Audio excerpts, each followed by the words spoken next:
Radicalization is the goal, and this radicalization does not care in which direction or whom is radicalized. The goal is simply to create this situation, this circumstance of radicalization that creates conflict. And the goal is that this inevitable conflict will result in victory for their side. Now, what is the side that I'm talking about? Well, we're talking specifically about the social justice aligned or the woke aligned ideologies that have snuck into both society and even made great headway into the church. And if you think they're gone, boy, are they not gone, and you're in for a surprise over the next few years. Let's get into things.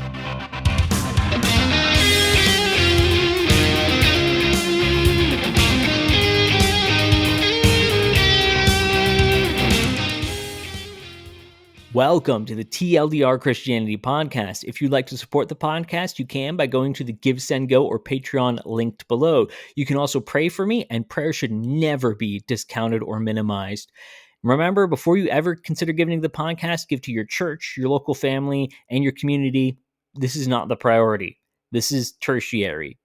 What are we talking about today? Well, we're talking about the idea of radicalization, specifically radicalization into social justice ideas or woke ideas, cultural Marxist ideas, the ideas of critical theory and its derivatives, such as critical race theory, queer theory, gender theory, these different outworkings of that, and how they seek to radicalize people.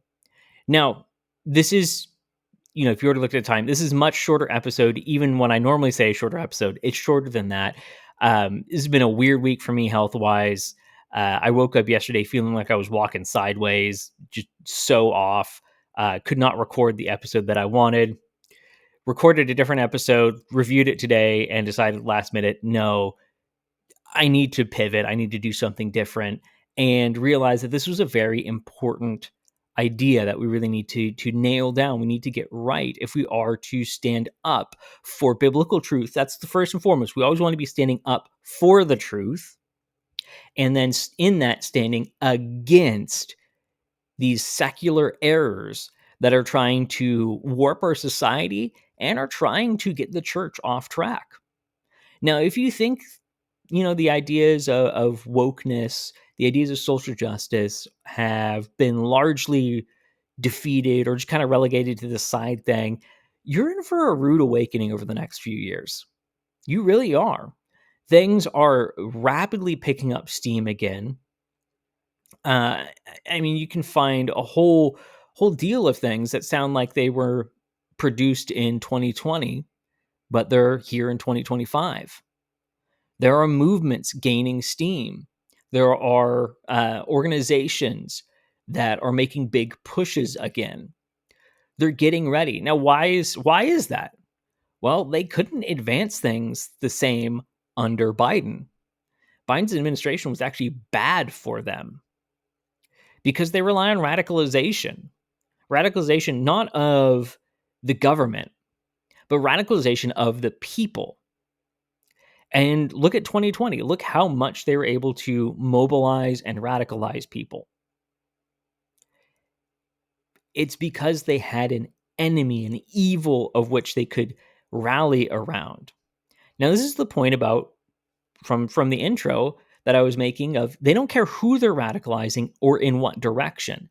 Because if they can take a group, an opposition group, and get that group so riled up, so radicalized, and we'll define radicalized here in a second, but they can get that group so radicalized, then they can point at that group and go, hey, there is the thing that we're fighting against. It's been revealed. We told you it exists. And then what happens? Well, now they're able to radicalize their base even more, and it becomes an escalating cycle.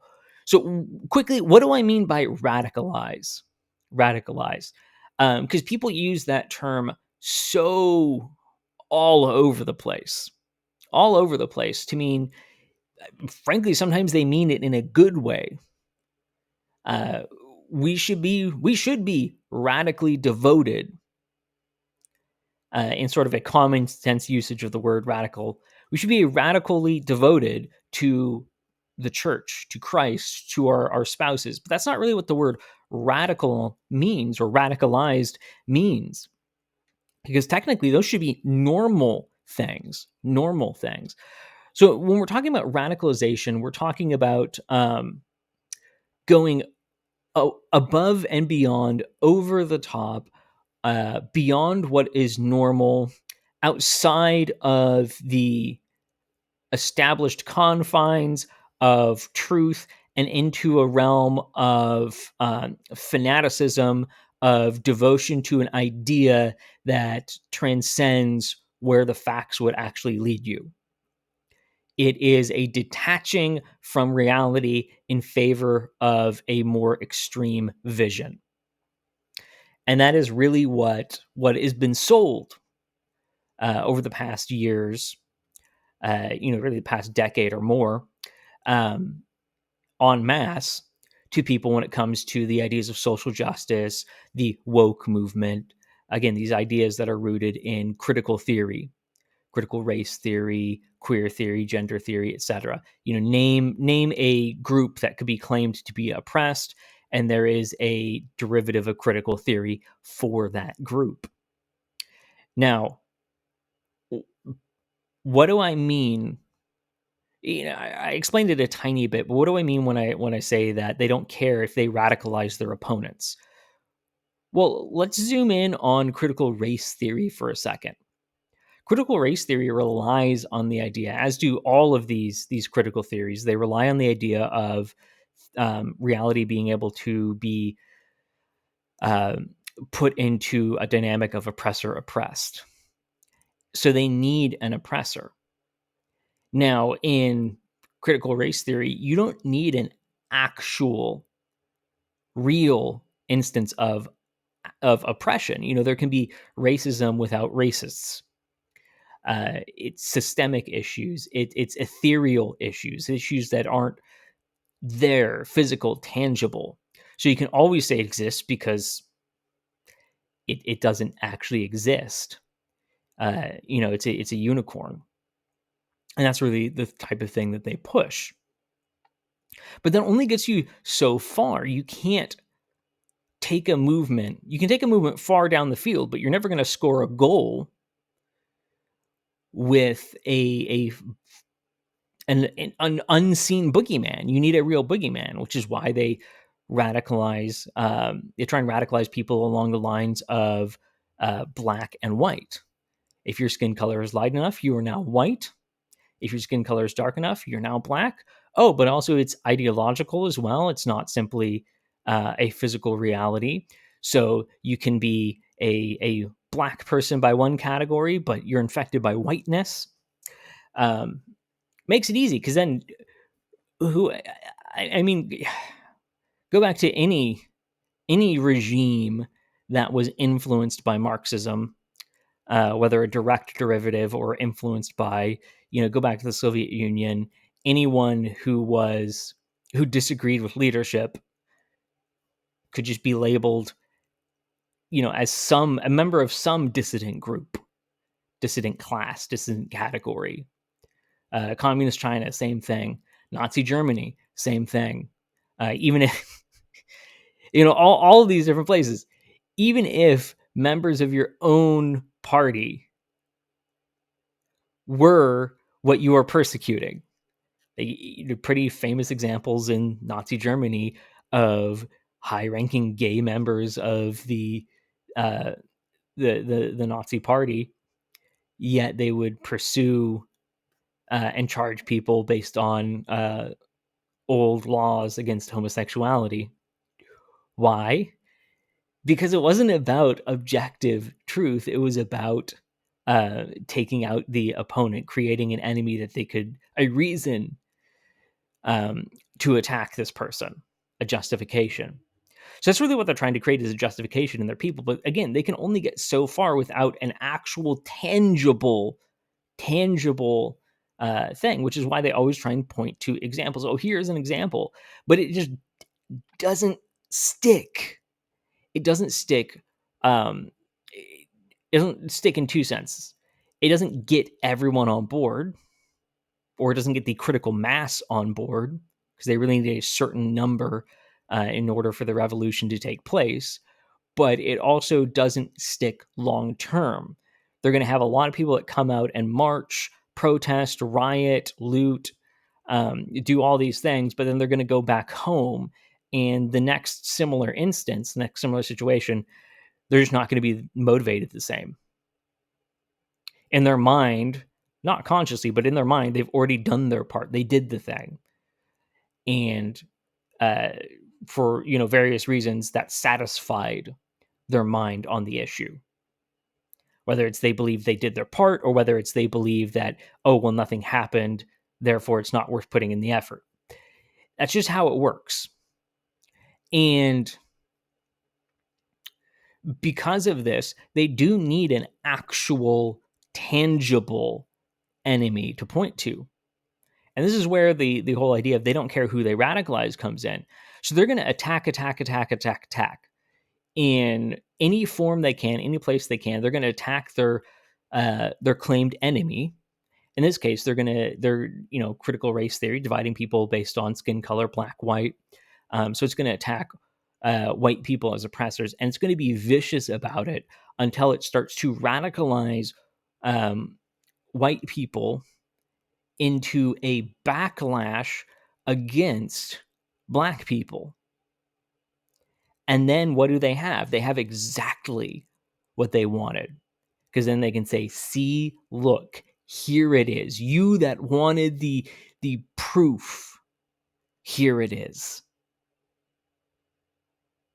So again, they don't care who they radicalize, because they know that all of that radicalization will only feed their cause. Because now the people that went home and are sitting on their couches, they just aren't motivated anymore. They see things that they weren't seeing before, and they go, oh my goodness, you know what? It's real. It's tangible. I can see it. It's not this ethereal thing. It's not this distant thing. It's there in front of me. But again, that takes a critical mass. You need a critical mass of people on your side, but you also need a critical mass of people as an opponent. So they're trying to stir up division and radicalization in order to pursue their revolutionary agenda, but they need a counter movement. And they need that to be a radical counter movement. And this is a very sad thing that I've seen is, I'll put it into two categories. There are the people that, quote, are noticing things, which, just in general in life, if you have a point, state your point. A real man states his point, states his case. A biblical man, he states his point. He doesn't leave it to implication and innuendo. He says it just straight out. So the people that are just noticing things in a very pointed direction, and then there are people that are being honest, and they just say, hey, no, black people are morally inferior for X, Y, and Z reason. And a lot of the people try and spin it almost as like a positive, like, oh, this is something that we can change. Some don't. And it furthers that division that the cultural Marxists are trying to prey upon.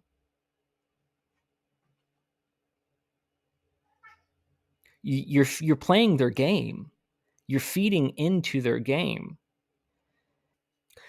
Sorry about that. For the last 5 minutes, I've been fighting a cat who either is banging at my door loud enough to be heard on the recording, or is jumping in the blinds behind me, opening the window so light comes in, or just making a bunch of noise. Anyway, the solution is not we get a certain diverse quota together and we all hold hands and sing Kumbaya. That's not the solution either. But we need to understand how we are fighting them ideologically, and that we're not giving into radicalization. The biggest thing is, as Christians, we're fighting with the truth. We're standing up for the truth. We need to establish the truth of God's word, establish what it sees, its view of humanity, because it does have a view of humanity. It has a view of humanity. The questions that critical race theory is trying to ask about the differences in humanity are answered in God's word. They're completely incompatible systems because they're both answering the same questions and coming to completely different conclusions. There is no insights that can be gained from it because we already have the answers. We already have the answers. Critical race theory is not a tool. It is a set of answers to the question of, uh, you know, why are there, well, I'd say why are there disparities between different people groups based on race, but that's not even the question they're actually answering ultimately. But that's a longer topic. So how do we beat them without radicalization? Well, one, again, we resist the idea of radicalization and we establish a biblical standard for humanity. What does the Bible say about man? What does the Bible say about sin? What does the Bible say about partiality? What does the Bible say about ethnic divisions among humanity? What does the Bible say about the diversity of human appearance and culture? All these different questions are already answered in God's word. And instead of going to secular places, instead of going to radicalization, instead of going to so many different things, we need to establish an actual robust biblical understanding of this, preach that, declare that as a completely different ideological framework. We have to get out of exactly what they want, which is a revenge mentality. Critical race theory preaches revenge, preaches reparations. It preaches that that morality bends depending on whether someone is an oppressor or an oppressed person. So a crime from an oppressor to an oppressed person is exponentially worse versus a crime from an oppressed person to an oppressor is on a certain level justified, even if the crime itself is still wrong. The circumstances might make it not so wrong, or even not enforceably wrong. No, we need to establish a biblical standard for justice. We need to not give into the revenge mentality. We need to stand up tall in the truth and not give into radicalization, which only furthers the agenda of critical race theory. And then again, you can apply that to other places. You can apply that to sexuality, gender, etc. Anything that they can divide people over, and they're going to try and divide you. Please pay attention to make sure that you're not getting caught up in exactly what they're preaching to you. They want you to either join them or be a radical against them, to disengage biblically and instead engage reactionarily and through the idea of revenge. So I hope this has been a little bit helpful in helping you think through some of these things. Like I said, probably we'll talk about this at some point, but get ready. Some point in the next 3 years, there is going to be a new 2020 based on some issue, something. I was talking to a police officer friend of mine about that. She'd be like, "Hey, there's going to be something that's happened in the next 3-4 years." And he goes, "Yeah, I know. I'm seeing it. I'm getting ready for it. It's just going to happen." Now, if I had to guess, I think it's going to be right at the end of Trump's term, just like last time. I think that's the best opportunity to do radical things. But we need to be on our toes, and we need to be biblically grounded. Heads held high, feet rooted in God's word. So I hope this has been useful, and I hope this has been helpful. God bless you, and remember, God's been so very good to us, so go bring glory to his name.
Sorry about that. I had a cat literally slamming itself against a door because the door was shut to the point where he was picking up on the recording. But you try and divide people into these groups, and it's well, okay then.